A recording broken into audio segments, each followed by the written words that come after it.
Semester तो यही चलता है, 9 बजे से चलता है। देखिए बेटा, मैंने बताया था ना आप लोगों को, सबसे पहले भोजन कहाँ जाता है, मुख गुहा में जाता है। जब हम भोजन को मुंह में लेते हैं तो यहाँ पे क्या बनता है, यहाँ पे लाल ग्रंथि होती है, वो भोजन में मिल जाती है। कौन कौन सी लाल ग्रंथि होगी नेक्स्ट क्लास में आपको बताएंगे। फिर वो भोजन क्या हो जाता है, बहुत लुगदी नुमा हो जाता है, बहुत नरम हो जाता है, तो फिर उसको वो गले से, ग्रास नली से आसानी से उतर जाता है। कहाँ तक, कहाँ पे आ जाता है, अमाशय। ये आपका मुख गुहा हो गया, यानी ये वाला हिस्सा, ठीक है। ये आपकी ग्रास नली हो गई, ये वाला हिस्सा। ग्रास नली आपकी 25 सेंटीमीटर लंबी होती है, ठीक है। फिर भोजन कहाँ आ जाता है, अमाशय में। अमाशय में आने के बाद भोजन का पाचन 3 टुकड़ों में होता है, ठीक है। ये भी हम आपको नेक्स्ट क्लास में बताएंगे, ठीक। तो ये जो पार्ट है ना, ये अब हम कहते हैं कि हमारा पेट, खाना पेट में नहीं जाता, अमाशय में। जो ऊपर का जो हिस्सा है ना, ये उदर है, उदर के अंदर ये क्या है, अमाशय है। तो हमारा भोजन किस में जाता है, अमाशय में जाता है, ठीक है। फिर अमाशय के बाद कहाँ जाता है भोजन, छोटी आंत में, ठीक है। अब अमाशय से भोजन जब छोटी आंत में जाता है, तो क्योंकि यहाँ पे क्या था, यहाँ पे एंजाइम था, यहाँ पे भी एंजाइम था, अमाशय में भी क्या था, जठर ग्रंथि थी ना, एंजाइम थी, तो वो कैसी थी, अम्लीय थी ना, अम्ल का उसमें रूप था, अम्लीय थी वो। तो जब अमाशय से भोजन छोटी आंत में जाता है, तो छोटी आंत का कहना क्या है कि भाई देखो, मैं जो है अम्लीय भोजन को पचाऊंगी नहीं, ठीक है। क्या कहना है इनका, छोटी आंत कभी भी अम्लीय भोजन को नहीं पचाती है, इसीलिए अब अमाशय को भोजन पचवाना है और ये कह रही हम नहीं पचाएंगे, तो इनकी प्रॉब्लम का सलूशन लेके कौन आ जाता है, लीवर आ जाता है, ठीक है। लीवर क्या करता है, पित्त का निर्माण करता है, पित्त बनाता है, ठीक है।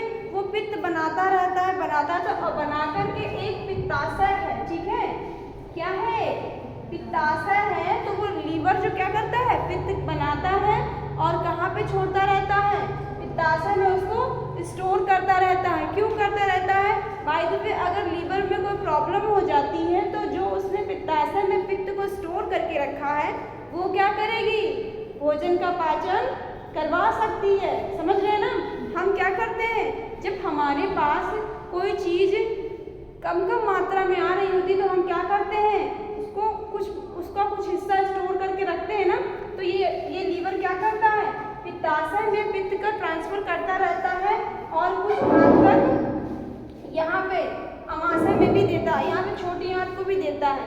क्यों, क्योंकि इनका भोजन का पाचन नहीं होगा, छोटी आंत भोजन का पाचन नहीं करेगी, क्योंकि छोटी आंत को अम्लीय चीज़ें बिल्कुल भी पसंद नहीं है। उसको क्या चाहिए होता है, क्षारीय चाहिए होता है। कैसा चाहिए होता है, क्षारीय चाहिए होता है। लेकिन अमाशय में तो क्या है, ग्रंथि है, एंजाइम है, वो कैसा है, अम्लीय है, तो उसको क्या चाहिए होगा, क्षारीय चाहिए होगा ना। तो ये पित्त क्या करता है, पित्ताशय क्या करता है, पित्त एंजाइम ही तो है, तो पित्त क्या करता है, इसमें स्रावित करता रहता है, किसमें, छोटी आंत में। तो जैसे ही अमाशय से भोजन छोटी आंत में आता है, वो यहाँ से क्या कर देता है, पित्त का ट्रांसफर कर देता है, यहाँ पे पित्त भेज देता है, पित्त स्रावित करता रहता है। तो जो अम्लीय भोजन था उसमें पित्त मिल गया, तो भोजन कैसा हो गया, क्षारीय हो गया ना। भोजन कैसा हो गया, क्षारीय होगा। और छोटी आंत को क्षारीय भोजन क्या है, बहुत पसंद है, तो वो क्या कर देती है, इजिली भोजन का पाचन कर देती है, ठीक है। उसके बाद जो वो भोजन होता है वो किस में जाता है, बड़ी आंत में, ठीक है। बड़ी आंत में उसका क्या होता है, अवशोषण होता है। जो भी व्यस्त चीज़ें होती हैं उसको क्या करता है, उसमें से निकालता है। जो भी पोषक तत्व होते हैं वो हमारी बॉडी में, हमारी कोशिकाओं को क्या हो जाता है, प्राप्त हो। लेकिन कोशिकाएं बहुत छोटी होती हैं, कोशिकाएं भी क्या होती हैं, जीवित होती हैं, और जिंदा रहने के लिए क्या चाहिए होगा, खाना पानी तो चाहिए होगा ना। तो कोशिकाएं हम लोग की तरह थोड़ी ना खाना पानी खाएंगी, थाली में लेके बैठ के खा लिया हो गया, ऐसा थोड़ी ना होता है। वो क्या होता है, ये जो पाचन रस में बदल जाता है, ये पाचन जो पाचन क्रिया हो रही है, भोजन किस में बदल जाता है, एक रस में, एक लिक्विड में बदल जाता है। वो हमारे ब्लड में मिलता है और हमारी कोशिकाओं में चला जाता है। तो जिसको जितने की आवश्यकता होती है वो क्या कर लेता है, उतना भोजन खा लेता है। और जो वेस्ट पदार्थ होता है, जो वेस्ट मटेरियल होता है, वो एनस, यहाँ पे देखिए ये बड़ी आंत है ना, बढ़िया देख रहे हैं, पूरे बॉडी में ये इस तरीके से फैला हुआ है। इसमें से जो भी अच्छी चीज़ें यानी पोषक तत्व जो हैं, जो पाचन रस है, उसका अवशोषण पूरी बॉडी में हो जाता है, और जो वेस्ट पदार्थ में यहाँ एनस यानी गूदा के थ्रू क्या हो जाता है, शरीर से बाहर हो जाता है। ठीक है, तो ये पाचन तंत्र क्या आप लोगों के समझ में आया?